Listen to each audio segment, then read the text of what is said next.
Welcome to 2 Cent Tuesday from the highway.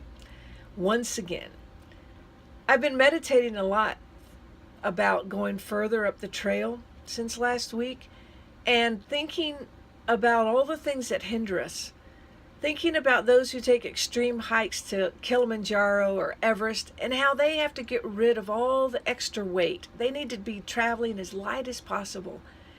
And I feel like that's what God's calling us to, is just lighten our load. Get rid of anything. When I was young and started this walk with the Lord, I was privileged to read about a young revivalist in the Wales called Evan Roberts. And one thing he preached in his messages is if you have sin, confess it so that you can pursue the presence of God. Secondly, if you don't know if it's sin, if you have your doubts whether it's pleasing to God, then let go of it. You know, the truth is, there's nothing worth holding on to. There's nothing that can compare to the glories of God. It makes me think of that animated series, Ice Age.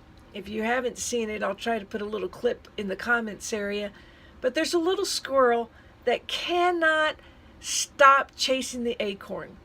Much to his own peril, bodily injury, he cannot stop going after the acorn. It's a very funny undercurrent of a story that goes along with the Ice Age series. But for me, every time I see it, it reminds me of how believers can be sometimes. We hold on to things that aren't God's will for us. They're unhealthy.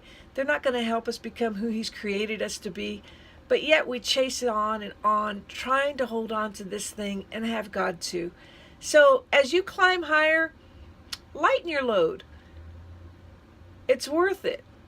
What's up higher on the hill, there's nothing worth holding on to keep you from seeing the fullness of God's glory. As the animated Disney series Frozen says, just let it go. And there are some of you who could sing that better than me, so I'm not going to sing it. So let it go. Climb higher. Bye.